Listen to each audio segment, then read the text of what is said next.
নমস্কার বন্ধুরা, Santu academy YouTube চ্যানেলে তোমাদের স্বাগত। তো দেখো, আজকে আমরা আরপিএফের একটা প্রিভিয়াস ইয়ার তোমার যেটা 25/1/2019-এ যেটা হয়েছিল, তো তার ফার্স্ট শিফট নিয়ে চলে এসেছি। এর আগে কিন্তু দুটো প্রিভিয়াস ইয়ার দিয়েছি, যারা এখনও সেটা দেখোনি তারা কিন্তু অবশ্যই দেখে নিও। আর এই সন্তু একাডেমি টেলিগ্রাম চ্যানেলে, টেলিগ্রাম আমার একটা চ্যানেল আছে এই ইউটিউব নামেই, এবং আমি ডেসক্রিপশন বক্সে কিন্তু আমি লিঙ্ক দিয়ে দেবো, ঠিক আছে? তোমাদের টেলিগ্রাম চ্যানেলে লিঙ্ক দিয়ে দেবো, আর এর সাথে আমার যে আগের ভিডিওগুলো আছে সেগুলো আমি লিঙ্ক দিয়ে দেবো। তোমরা কিন্তু অবশ্যই আগের ভিডিওগুলো, যেগুলো মডেল সেট, এখানে তোমার সায়েন্সের উপর একটা দেওয়া হয়, এলপি টেকনিশিয়ানকে বেস করে সায়েন্সের উপর, এবং সেগুলো কিন্তু রেলওয়ে বিভিন্ন গ্রুপ ডি বলো সব পরীক্ষার জন্যই কিন্তু গুরুত্বপূর্ণ। সায়েন্সের যে সেটটা দেওয়া হয় 20টা করে দিই, এবং কিন্তু সেখানে অনেক কিছু আলোচনা করে দিই। আর জিকে জিএস তো দেওয়াই হয়, আর কিছু ম্যাথের সেট আছে, এবং খুব তাড়াতাড়ি আমি আরপিএফের জন্য ম্যাথের উপর বেস করে কিছু সেট নিয়ে আসবো। ওকে, চলো আর বেশি কথা না বাড়িয়ে আজকে যেটা প্রিভিয়াস ইয়ার 25/1/2019-এ যেটা হয়েছিল ফার্স্ট শিফটে, সেই কোশ্চেন নিয়ে আলোচনা করি। দেখো, বলছে 18তম এশিয়ান গেমস 2018 সালে অনুষ্ঠিত হয়েছিল কোথায়? 2018 সালে, দেখো ঠিক কারেন্ট আগের বছরের একটা কারেন্ট অ্যাফেয়ার্স কিন্তু দিয়েছে। 2019-এ পরীক্ষা হয়েছিল 18, তো রেল কিন্তু ঠিক কারেন্ট অ্যাফেয়ার্স মানে ঠিক আগের বছর বা তার পরের বছর কি হতে চলেছে, কোথায় কি হতে চলেছে, এরকম টাইপেরই কোশ্চেন হয়। তো ভারত, ইন্দোনেশিয়া, কানাডা, দক্ষিণ কোরিয়া, তো রাইট অ্যান্সার কী হবে? রাইট অ্যান্সার 1-এর বি, অর্থাৎ Indonesia is a correct answer. যে ইন্দোনেশিয়ায় কিন্তু 18তম এশিয়ান গেমস 2018 সালে যেটা অনুষ্ঠিত হয়েছিল সেটা হয়েছিল ইন্দোনেশিয়ায়। জৈন ধর্মের শেষ তীর্থঙ্কর কে ছিলেন? মহাবীর, অনন্তনাথা, নাকি পার্শ্বনাথ, ঋষভদেব? দেখো, ঋষভনাথ বা ঋষভদেব তিনি তো প্রতিষ্ঠাতা ছিলেন। আজকে আমি কিন্তু এই সেটে কিন্তু আমি কোনো ডিটেলসে কোনো কিছু বলবো না, আমি শুধুমাত্র কোশ্চেন অ্যান্সার বলে যাব। ওকে, যেহেতু এটা প্রিভিয়াস ইয়ার। তো পার্শ্বনাথ তোমরা জানো 23তম, আর 24তম যেটা হচ্ছে এই 24তম, এবং না, পার্শ্বনাথ কত, 24তম না 23তম? পার্শ্বনাথ হচ্ছে 23তম তীর্থঙ্কর। ওকে, আর মহাবীর হচ্ছে তোমার 24তম, এবং তিনি হচ্ছে শেষ তীর্থঙ্কর। তাহলে শেষ তীর্থঙ্কর কে ছিলেন? মহাবীর। পরবর্তী কোশ্চেন দেখো, 1986 সালে প্রণীত কোপরা আইন, দ্যাট ইজ তোমার সিওপিআরএ, কোপরা আইন, এর পুরো নাম কী ছিল? এর পুরো নাম কী ছিল? আচ্ছা, পুরো নাম অ্যাকচুয়ালি বলতে যাচ্ছে এটি কিছুর সাথে জড়িত। তো এটা রাইট অ্যান্সার কী হবে? রাইট অ্যান্সার বলছে কাউন্সিলরদের বিশেষ অধিকার আইন, নাকি ভোক্তা, এটা উপভোক্তা হবে, উপভোক্তা সুরক্ষা আইন, কাউন্সিলর সুরক্ষা আইন, নাকি গ্রাহক বিশেষাধিকার আইন। তো রাইট অ্যান্সার কী হবে? Right answer option number B is right answer, অর্থাৎ উপভোক্তা বা ভোক্তা সুরক্ষা আইন, যেটা 1986 সালে কিন্তু কোপরা আইন নামে পরিচিত। নিচের কোন ব্যক্তি নির্ধারণ করে লোকসভার একজন সদস্য অযোগ্য কিনা? Chairman, vice president, prime minister? এটা প্রাইম মিনিস্টার হবে, মানে প্রধানমন্ত্রী, নাকি মুখ্যমন্ত্রী? তো রাইট অ্যান্সার কী হবে? রাইট অ্যান্সার চেয়ারম্যান, কিন্তু অর্থাৎ লোকসভার যে চেয়ারম্যান থাকে তিনি কিন্তু তোমার সেই ব্যক্তি লোকসভার সদস্য হওয়ার যোগ্য কিনা সেই কি বলবো, যোগ্যতা কিনা তার বিচার করেন। হ্যাঁ, সে লোকসভার সদস্য হওয়ার যোগ্য কিনা। পরবর্তী কোশ্চেন দেখো, রেলপথের জন্য গাড়োয়াল ও কুমায়ুনের অকিউট বনের পরিবর্তে ব্রিটিশরা কী ধরনের কাঠ ব্যবহার করেছিলেন? শাল, অপসিসা, পিয়ার কিরান, নাকি সেগুন? তো রাইট অ্যান্সার কী হবে? রাইট অ্যান্সার অপশান সি, পিয়ার কিরান। এই তোমার এই যে কুমায়ুন এবং গাড়োয়াল, এই কাঠের পরিবর্তে সেই তিনি কী কাঠ ব্যবহার করেছিলেন ব্রিটিশরা? সেটা হচ্ছে পিয়ার কিরান কাঠ কিন্তু ব্যবহার করেছিলেন। পরবর্তী কোশ্চেন দেখো, গণপরিষদের প্রথম বৈঠক অনুষ্ঠিত হয় কত সালে? 9 ডিসেম্বর 1950, নাকি 26শে নভেম্বর 1949, নাকি 26শে নভেম্বর 1946? তো 1946-এর 9 ডিসেম্বর, তোমরা জানো 9 ডিসেম্বর কিন্তু প্রথম অধিবেশন বসে, এবং প্রথম অধিবেশনের অস্থায়ী সভাপতি কে হয়? সচিনানন্দ সিনহা, এবং ঠিক 11 ডিসেম্বর কিন্তু স্থায়ী সভাপতি হয় ডক্টর রাজেন্দ্র প্রসাদ। ভারতে ড্যাশ মাসগুলিতে ক্রান্তীয় ঘূর্ণিঝড়ের তীব্রতা বেশি থাকে? September, October, November, July, August, নাকি জুন, জুলাই? তো right answer option B, October ও নভেম্বর মাসে কিন্তু ক্রান্তীয় ঘূর্ণিঝড়ের তীব্রতা কিন্তু বেশি থাকে। পরবর্তী কোশ্চেন দেখো, কোশ্চেন নাম্বার 8, আমার সোনার বাংলা গানটি কে লিখেছেন? বিপিনচন্দ্র পাল, মুকুন্দ দাস, রবীন্দ্রনাথ ঠাকুর, নাকি অরবিন্দ ঘোষ? তো রাইট অ্যান্সার রবীন্দ্রনাথ ঠাকুর কিন্তু আমার সোনার বাংলা এই গানটি কিন্তু লিখেছেন। পরবর্তী কোশ্চেন দেখো, বলছে নিচের কোনটি আমেরিকার একটি মরুভূমি? মোজাভো মরুভূমি, গ্রেট ভিক্টোরিয়া মরুভূমি, নাকি প্যাটাগোনিয়া মরুভূমি, নাকি আত্মা মরুভূমি? তো আমেরিকার কোনটি? সেটা হচ্ছে মোজাভে মরুভূমি, হচ্ছে আমেরিকার একটি মরুভূমি, মোজাভে মরুভূমি। একেশ্বরবাদী নীতির প্রচারের জন্য 1814 সালে আকালি সভা, ভীষণ গুরুত্বপূর্ণ, আকালি সভার প্রতিষ্ঠাতা কে ছিলেন, বা আকালি দল, তোমরা জানো আকালি দলের প্রতিষ্ঠাতা কে ছিলেন, স্বামী বিবেকানন্দ। কে আসেন, গোদাচন্দ্র বিদ্যাসাগর নাকি রাজা রামমোহন রায়? তো right answer option number D, রাজা রামমোহন রায় কিন্তু এই আকালি দল বা আকালি সভা 1814 সালে কিন্তু প্রতিষ্ঠা করেন। ভারতীয় সংবিধানের কোন ধারাটি নিচের মৌলিক কর্তব্যের সঙ্গে যুক্ত? ধারা 36, দেখো মৌলিক কর্তব্য আছে কোথায়, ধারা 35 থেকে 12 থেকে 35 কী আছে, 12 থেকে 35 আছে তোমার হচ্ছে কী আছে, মৌলিক অধিকার, তাই কি না, 12 থেকে 35, তাহলে এটা কাটা, আচ্ছা 36 থেকে 51 এই ধারার মধ্যে কিন্তু কী আছে, ডিপিএসপি, কিন্তু এখানে 51 এ দেওয়া উচিত ছিল, তো রাইট অ্যান্সার অপশান ডি হবে। ওকে, রাইট অ্যান্সার অপশান ডি, অর্থাৎ 51 ধারায় কিন্তু মৌলিক কর্তব্য যুক্ত আছে, এখানে 51 হতো, আর কিছুই না। তো যদি 51 না থাকে তাহলে 51 নং ধারা দিয়ে দেবে, কেননা 51 আছে, তো 51 নং ধারা দিলে রাইট অ্যান্সার হবে। মৌলিক কর্তব্য এটা কোন সংবিধান থেকে নেওয়া হয়েছে, রাশিয়ার সংবিধান, সবাই জানো। পরিসংখ্যান ও কর্মসূচি বাস্তবায়ন মন্ত্রকের অধীনে এনএসএসও কি, মানে এটা এনএসএসও এটা কি, বলে জাতীয় পরিসংখ্যান জরিপ সংস্থা, জাতীয় সামাজিক পরিসংখ্যান সংস্থা, জাতীয় সামাজিক জরিপ সংস্থা নাকি জাতীয় নমুনা জরিপ সংস্থা? তো রাইট অ্যান্সার অপশান ডি, জাতীয় নমুনা জরিপ সংস্থা কিন্তু এই পরিসংখ্যান ও কর্মসূচি বাস্তবায়ন মন্ত্রকের অধীনে যে এনএসএসও কাজ করে সেটা হচ্ছে জাতীয় নমুনা জরিপ সংস্থা। পরবর্তী কোশ্চেন দেখো, অলিম্পিকে নীতিবাক্য কি? এই যে অলিম্পিকে একটা নীতিবাক্য আছে, সেই নীতিবাক্যটা কি? ফাইটিং ফ্রাইটকে উৎসাহিত করা নাকি করো অথবা মরো, উজ্জ্বল সততা ভ্রাতৃত্ব নাকি দ্রুত উচ্চ শক্তিশালী? তো রাইট অ্যান্সার কী হবে, right answer option number D, অর্থাৎ দ্রুত উচ্চ এবং শক্তিশালী, এই মোটোটা হচ্ছে অলিম্পিকের নীতিবাক্য। তাহলে অলিম্পিকের মোটোটা কি, দ্রুত উচ্চ এবং শক্তিশালী। পরবর্তী কোশ্চেন দেখো, তরলের আপেক্ষিক ঘনত্ব পরিমাপ করতে কোন যন্ত্র ব্যবহার করা হয়? হাইড্রোমিসেক্টর, হাইড্রোমিটার, বেনামি নাকি ভেঞ্চুরিওমেট্রি? তো রাইট অ্যান্সার কী হবে, রাইট অ্যান্সার অপশান বি, অর্থাৎ হাইড্রোমিটার দিয়ে কিন্তু তরলের আপেক্ষিক ঘনত্ব পরিমাপ করা হয়। টিটিকাকা হ্রদ কাদের সঙ্গে যুক্ত করেছে? তোমরা জানো ভারতের তোমার পৃথিবীর উচ্চতম হ্রদ হচ্ছে টিটিকাকা হ্রদ, তো এটা কাকে আগে যুক্ত করেছে? বলিভিয়া ও চিলি, চিলি ও পেরু, চিলি ও ব্রাজিল নাকি বলিভিয়া ও পেরু? তো right answer option D, Bolivia ও পেরুকে কিন্তু যুক্ত করেছে হচ্ছে টিটিকাকা হ্রদ, যেটা হচ্ছে উচ্চতম হ্রদ। পরবর্তী কোশ্চেন দেখো, তাহলে বলিভিয়া ও পেরু টিটিকাকা। আন্তর্জাতিক পদ্ধতি অনুসারে প্রশস্ততার একক কি? প্রশস্ত মানে কি? প্রশস্ত মানে হচ্ছে তোমার ক্ষেত্রফল, তাহলে ক্ষেত্রফলের এসআই একক কি? ক্ষেত্রফলের এসআই একক হচ্ছে মিটার, কেননা ভোল্ট কিসের একক? ভোল্ট হচ্ছে বিভব প্রভেদের একক। হার্জ কিসের একক? হার্জ হচ্ছে কম্পাঙ্কের একক। ফ্যারাডে কি? ফ্যারাডে হচ্ছে তড়িতাবেশের একক। তাহলে পড়ে আছে কে? পড়ে আছে মিটার, তো মিটারই হবে, তাই নাকি না? এর জন্য তোমাদের কিন্তু অন্যান্য অপশানগুলো তোমাদের যদি জানা থাকে তাহলে কিন্তু আরও অপশানটার দিকে অ্যাকুরেসি কিন্তু আরও বেশি ভালো থাকে, ক্লিয়ার? তো এই কারণে যত বেশি জ্ঞান পাবে তত দেখবে আরও অ্যাকুরেসি বাড়বে। তাহলে প্রশস্ততার একক কী হবে? এসআই অনুসারে তোমার হচ্ছে মিটার, ক্লিয়ার? অ্যাকচুয়ালি ক্ষেত্রফল না, প্রশস্ততা হচ্ছে তোমার কত পরিমাণ পরিধি, মানে পরিধি তার মানে দৈর্ঘ্য, ক্লিয়ার? পরিধি মানেই দৈর্ঘ্য, প্রশস্ততা মানে হচ্ছে অ্যাকচুয়ালি পরিধির ব্যাপারটা, ক্লিয়ার? পরিধি মানেই দৈর্ঘ্য। চলো পরবর্তী কোশ্চেন দেখো। নেক্সট, ভারতীয় ক্রীড়া যেটা অ্যাথলেটিক সম্পর্কিত খেলায় বর্ষা নিক্ষেপের সাথে নিম্নলিখিত কোন খেলোয়াড় যুক্ত? রবিচন্দ্রন অশ্বিন, বাজরাং চিয়া নাকি নীরজ চোপড়া, পঙ্কজ আদভানি? তো রাইট অ্যান্সার কী হবে? Right answer option C. তোমরা জানো নীরজ চোপড়া যিনি কত বর্ষা নিক্ষেপের সাথে কিন্তু জড়িত।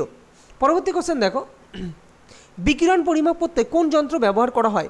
ওয়াল্টমিটার, অ্যামমিটার, গাইগার মুলার কাউন্টার নাকি স্পেকট্রোমিটার? তো রাইট অ্যান্সার কী হবে? রাইট অ্যান্সার অপশান সি, অর্থাৎ গাইগার মুলার কাউন্টার। এর আগেও তোমাদের দেখো এই কোশ্চেনগুলো আমি যে মডেল সেট দিই তার সঙ্গে কিন্তু অনেকটা মিল আছে, বা আমি কিন্তু এই মডেল সেট যে করি সেগুলো কিন্তু এই প্রিভিয়াস ইয়ার ফলো করেই কিন্তু মডেল সেটগুলো করা হয়। ওকে, তো পরবর্তী কোশ্চেন দেখো, সাংবিধানিক বৈঠকের দাবি নীতিগতভাবে গৃহীত হয় তাকে কি বলা হয়? December offer, March offer, August offer নাকি সেপ্টেম্বর অফার? তো রাইট অ্যান্সার কী হবে? রাইট অ্যান্সার অপশান সি, এটাকে বলা হয় আগস্ট অফার। এই যে সাংবিধানিক বৈঠকের দাবি নীতিগতভাবে যে গৃহীত হয় এটাকে বলা হয় আগস্ট অফার। তো এই জিনিসগুলো কিন্তু মনে রেখো। সিকিমের জনপ্রিয় মুখোশ নৃত্য কোনটি? থাংতা, কুমামি, ঝুমার নাকি সিঙিছাম? তো সিকিমের একটা মুখোশ নৃত্য যেটা হচ্ছে জনপ্রিয় একটা মুখোশ নৃত্য হয়, তার নাম কি?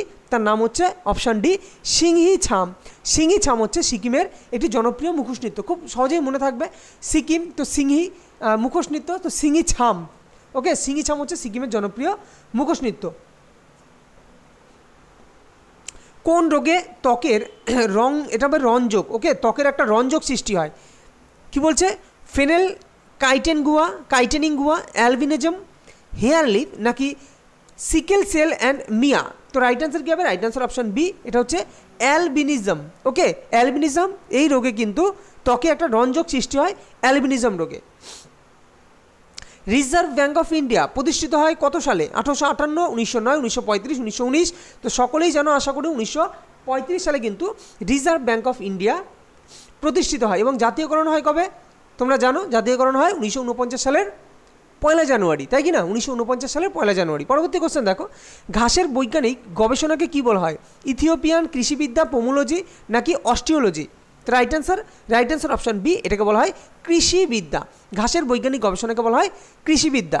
পরবর্তী কোশ্চেন, ভারতের নিচের কোন রাজ্যে তুষারপাত হতে পারে? উত্তরাখণ্ড, তামিলনাড়ু, রাজস্থান, গুজরাট? তো রাইট অ্যান্সার কী হবে? রাইট অ্যান্সার অপশান এ, অর্থাৎ উত্তরাখণ্ড রাজ্যে কিন্তু তুষারপাত হতে পারে। কেননা তামিলনাড়ু, রাজস্থান, গুজরাট, রাজস্থান তো তোমার জানোই, রাজস্থান হচ্ছে তোমার কোথায়, তোমার মরুভূমি, ওইখানে তো মরুভূমি, ওখানে তুষারপাতের কোনো গল্প নেই। গুজরাট, তামিলনাড়ু এগুলো হবে না, তাহলে পড়ে আছে উত্তরাখণ্ড। পরবর্তী কোশ্চেন দেখো, কোনো ভৌত সংকেতকে বৈদ্যুতিক সংকেতে রূপান্তর করতে ব্যবহৃত যন্ত্রকে কি বলা হয়? কোনো ভৌত সংকেতকে বৈদ্যুতিক সংকেতে রূপান্তর করতে ব্যবহৃত যন্ত্রকে সেন্সর, পরিবর্ধক, রিপিটার নাকি ট্রান্সডুসার? তো রাইট অ্যান্সার অপশান ডি, এটাকে বলা হয় ট্রান্সডুসার। ক্লিয়ার? কোনো ভৌত সংকেতকে, মানে এটা কি, ব্যাপারটা কি একটু বলি। ধরো আমরা যখন মোবাইলে কথা বলি, তা আমাদের ভাষাটা কি? এটা একটা শব্দ, এটা ভৌত সংকেত। এটাকে যখন মোবাইলে ট্রান্সমিট হচ্ছে তখন এটা কিন্তু বৈদ্যুতিক সংকেতে পরিবর্তন হচ্ছে। তো এই যে পরিবর্তনটা করে কে? ট্রান্সডুসার। পরবর্তী কোশ্চেন দেখো, 2018 সালে কমনওয়েলথ গেমসের উদ্বোধনী অনুষ্ঠানে ভারতীয় দলের পতাকা কে তুলেছিলেন? জিতু রায়, পিভি সিন্ধু, অনিশ ভানুওয়ালা নাকি প্রণব চোপড়া? তো right answer option B, PV Sindhu. এটাও কিন্তু আমি করিয়েছিলাম কোনো না কোনো সেটে।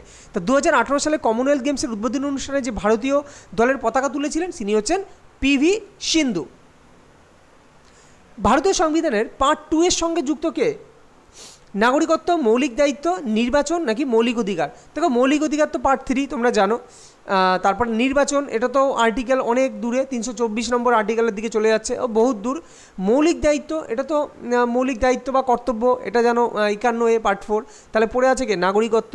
তো নাগরিকত্ব হচ্ছে পার্ট 2 এর সঙ্গে যুক্ত। 1946 সালে গঠিত অন্তর্বর্তী সরকারের রেল ও পরিবহন মন্ত্রী কে ছিলেন?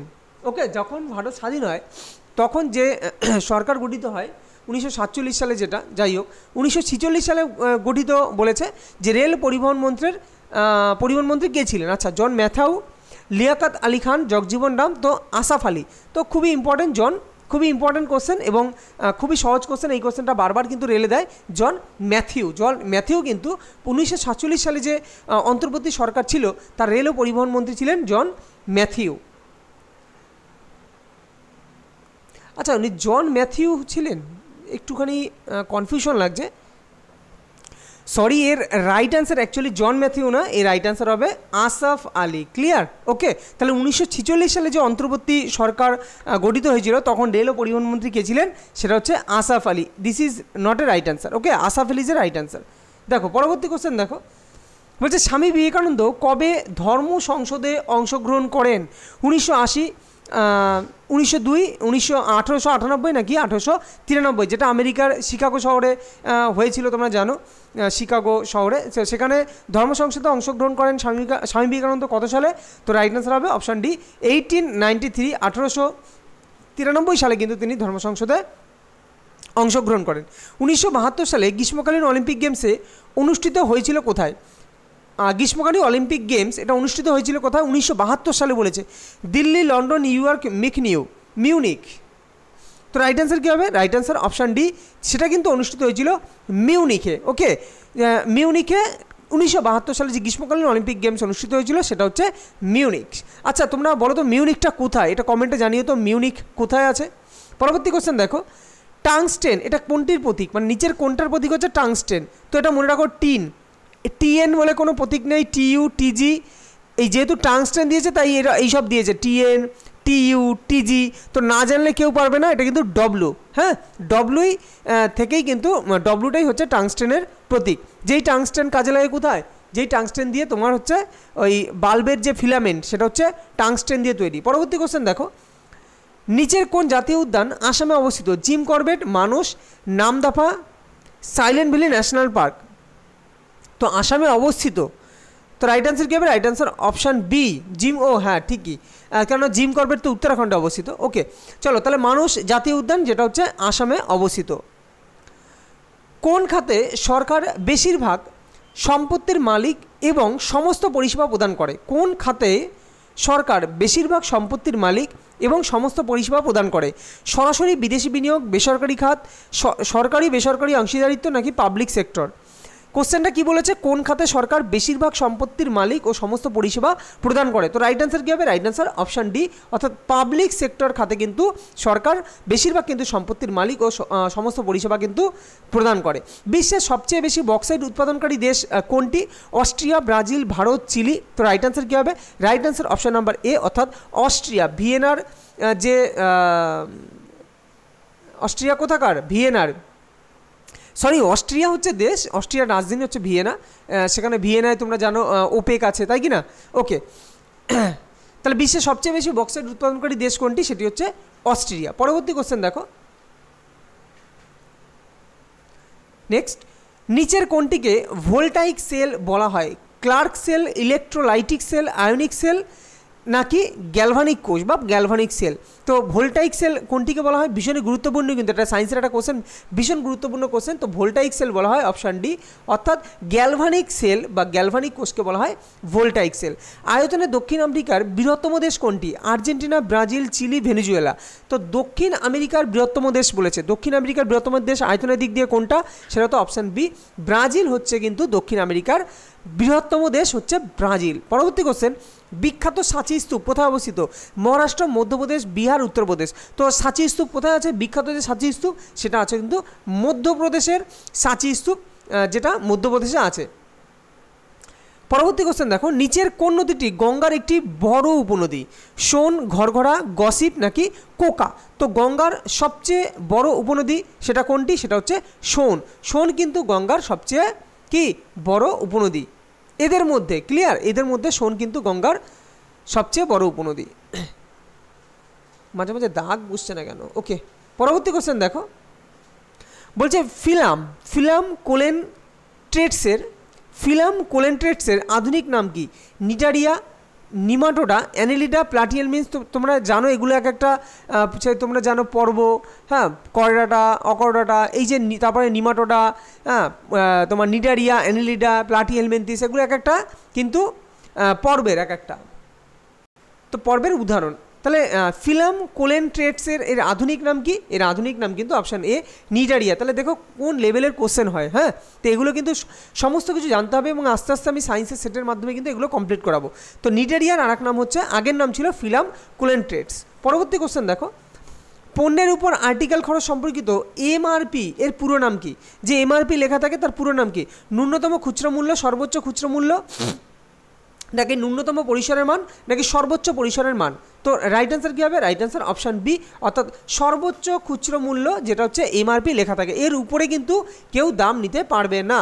পরবর্তী কোশ্চেন দেখো,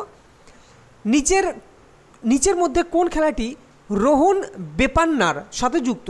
রোহন বেপান্না এক ব্যক্তির নাম, তার সাথে যুক্ত কোন খেলাটা, মানে তিনি কোন খেলার সঙ্গে যুক্ত আছেন? দাবা, ক্রিকেট, ফুটবল, টেনিস। তো রোহন বেপান্না তিনি কিন্তু যুক্ত আছেন টেনিস খেলার সঙ্গে, কিন্তু তিনি যুক্ত আছেন কি? রোহন বেপান্না। এই নামগুলো কিন্তু মনে রাখতে হবে, এছাড়া কোনো বিকল্প নেই। গণপরিষদের মোট সদস্য সংখ্যা কত ছিলেন? গণপরিষদের মোট সদস্য সংখ্যা ছিল কতজন? আচ্ছা, যখন শুরুতে ছিল 389, হ্যাঁ 389, 440, 355 নাকি 378? তো রাইট অ্যান্সার কী হবে? রাইট অ্যান্সার অপশান এ, 389 ছিল গণপরিষদের মোট সদস্য সংখ্যা, 389। 2001 থেকে 2011 সালের ভারতের বৃদ্ধির হার কত ছিল? 17.64, 25%, 10.70 নাকি 15%? তো রাইট অ্যান্সার কী হবে? তো right answer option A is the right answer, অর্থাৎ 17.6% ছিল কিন্তু 2001 থেকে 2011 সালে ভারতের বৃদ্ধির হার। দেখো এটা কিসের বৃদ্ধির হার বলেছে? আমি আর সেটা দেখিনি, আমি জাস্ট কোশ্চেনটা দিয়েছি। তো রাইট অ্যান্সার এটা ছিল। তোমরা একবার দেখে নিয়ে বলো যে এটা কিসের বৃদ্ধির হার, জনসংখ্যা বৃদ্ধির হার নাকি জিডিপি বৃদ্ধির হার, কিসের বৃদ্ধির হার তেমনভাবে কিছু বোঝা যায়নি। তো যাই হোক, জিডিপি বৃদ্ধির হার এত% তো ছিল না, তো জিডিপি তো হবেই না, এটা জনসংখ্যা বৃদ্ধির হারই হবে। 1866 সালে ইস্ট ইন্ডিয়া অ্যাসোসিয়েশনের প্রতিষ্ঠাতা কে ছিল? দাদাভাই নৌরোজি, করশানন্দ মূলজি নাকি এমজি রানাডে নাকি কেটি তিলাং? তো 1866 সালে যে ইস্ট ইন্ডিয়া অ্যাসোসিয়েশনের প্রতিষ্ঠাতা তিনি ছিলেন কে? তিনি ছিলেন অপশান এ দাদাভাই নৌরোজি ছিলেন ইস্ট ইন্ডিয়া অ্যাসোসিয়েশনের প্রতিষ্ঠাতা দাদাভাই নৌরোজি। সমঝোতা দাঙ্গা, কি বললাম? সমঝোতা দাঙ্গা আন্দোলনের সময় ব্রিটিশ ভারতের ভাইসরয় কে ছিলেন? লর্ড লিনহিট নাকি লর্ড কার্জন, লর্ড মিন্টো নাকি লর্ড আরউইন? তো রাইট অ্যান্সার অপশান ডি, তিনি ছিলেন লর্ড আরউইন। অর্থাৎ লর্ড আরউইনের সময় কিন্তু এই সমঝোতা দাঙ্গা আন্দোলন এটা কিন্তু লর্ড আরউইনের সময় কিন্তু হয়েছিল। জাতীয় ভোক্তা বিরোধ সম্পত্তি কমিশন, কি বলছে? জাতীয় ভোক্তা বিরোধ সম্পত্তি কমিশন কোথায়? হায়দ্রাবাদ, চেন্নাই, নয়াদিল্লি, মুম্বাই? তো রাইট অ্যান্সার কী হবে? রাইট অ্যান্সার অপশান সি, এটা কিন্তু নয়াদিল্লিতে অবস্থিত কি জাতীয় ভোক্তা বিরোধ নিষ্পত্তি কমিশন। অর্থাৎ ধরো উপভোক্তা, তোমরা জানো উপভোক্তা আইন আছে, তো উপভোক্তা যদি কোনোভাবে যদি আমরা ক্ষতিগ্রস্ত হই তো আমরা যাব কোথায়? সেই আমাদের এই বিরোধ যে নিষ্পত্তি করবে সেই কমিশন কোথায় আছে? সেই কমিশন আছে নয়াদিল্লিতে। এটাই বলছে জাতীয় ভোক্তা বিরোধ নিষ্পত্তি কমিশন কোথায় আছে? নয়াদিল্লিতে। সাংবিধানিক পরিষদ স্থাপিত হয় কত সালে? 1947, 1946, 1948 নাকি 1949? তো রাইট অ্যান্সার অপশান বি, অর্থাৎ 1946 সালে কিন্তু এই সাংবিধানিক পরিষদ এটা গঠিত হয় 1946 সালে। পরবর্তী কোশ্চেন, প্রস্তাবনা শব্দের অর্থ কী? সংবিধানের তফসিল, সংবিধানের উপসংহার, সংবিধানের ভূমিকা, সংবিধানের চূড়ান্ত আইন? তো রাইট অ্যান্সার অপশান সি, এটা কিন্তু সংবিধানের ভূমিকা। এই কারণে দেখবে সবার প্রথম কিন্তু প্রস্তাবনা দিয়ে শুরু হয়, ভারতের যে প্রস্তাবনা সেটা হচ্ছে সংবিধানের অ্যাকচুয়ালি ভূমিকা। অ্যালবার্ট বিল চালু হওয়ার সময় ব্রিটিশ ভারতের ভাইসরয় কে ছিলেন? ডাফরিন, রিপ্লে, মায়ো, ক্যানিং? তাহলে দেখেছো তো একটা জিনিস, যে এই ভাইসরয় বা কোনো বিল বা কোনো কমিশন কার আমলে চালু হয়, তো এই টাইপের কোশ্চেন কিন্তু বেশ ভালো দেয়। হ্যাঁ, আরপিএফে এর আগের আরপিএফ সেটগুলো দিয়েছি, সেখানেও লক্ষ্য করেছি আমরা কী টাইপের কোশ্চেন হয়। তোমরা এই সেটগুলো আমি দিচ্ছি এই কারণেই, তোমরা এগুলো দেখেও কিন্তু একটা আন্দাজ পাবে যে এই যে 2024 যে আরপিএফটা হবে তো সেটার কোশ্চেন প্যাটার্ন কেমন কি থাকতে পারে। দেখো চেঞ্জ হতেই পারে, চেঞ্জ অনেক কিছু হতে পারে, কোনো কিছু বলা যায় না, কিন্তু তবুও একটা কোশ্চেন দেখে পুরনো প্রিভিয়াস ইয়ার পড়লে কিন্তু কিছুটা আন্দাজ করা যায়। তো এই কারণে প্রিভিয়াস ইয়ারগুলো মাঝে মাঝে আমি দিয়ে যাব।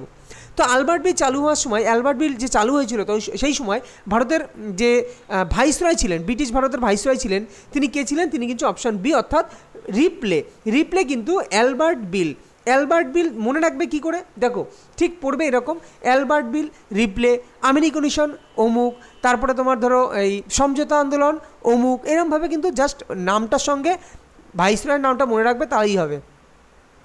চীনা পরিব্রাজক ফাইয়েন কার রাজত্বকালে ভারত সফর করেন? বিল দাসার, অশোক, দ্বিতীয় চন্দ্রগুপ্ত, হর্ষবর্ধন? তো ফাইয়েন কার সময় ভারতে আসেন? ফাইয়েন কিন্তু কার সময়? দ্বিতীয় চন্দ্রগুপ্তের সময় কিন্তু ফাইয়েন ভারতে আসেন। ঠিক, দ্বিতীয় চন্দ্রগুপ্তের সময় ফাইয়েন ভারতে আসেন, আর মেগাস্তিনি আসেন কিন্তু চন্দ্রগুপ্ত মৌর্যের সময় মেগাস্তিনি। আর হর্ষবর্ধনের সময় কে আসে? হর্ষবর্ধন, হিউয়েনসাং, হয় মিল, তোমাদের এইভাবে বুঝিয়েছিলাম, হর্ষবর্ধন, হিউয়েনসাং। তো পরবর্তী কোশ্চেন দেখো। ওকে, তাহলে আজকে আমাদের এই যে তোমার 25/1/2019 যে আমরা প্রিভিয়াস ইয়ার যে পরীক্ষাটা হয়েছিল তার কোশ্চেনটা তোমাদের দিলাম। যদি ভিডিওটা ভালো লাগে অবশ্যই লাইক, শেয়ার, কমেন্ট করো এবং প্লিজ চ্যানেলটিকে সাবস্ক্রাইব করো। আর আবারও বলছি, টেলিগ্রাম চ্যানেলে লিঙ্ক দিয়ে দেবো, আর এর পিডিএফ তোমাদের আগে দিয়ে দিয়েছি, যে মানে পিডিএফটা দিয়ে দেবো, এর পিডিএফটা দিয়ে দেবো, তোমরা পিডিএফ দেখে আগে করে নিতে পারো, দেখতে পারো তোমরা কটা পারছো না পারছো, তারপরে আমার ভিডিওটা কিন্তু তোমরা সেখান থেকে দেখতে পারো, দেখে অ্যান্সার মেলাতে পারো যে কত কী হচ্ছে। দেখাবে পরবর্তী কোনো ভিডিওতে, ততক্ষণ ভালো থেকো, সুস্থ থেকো।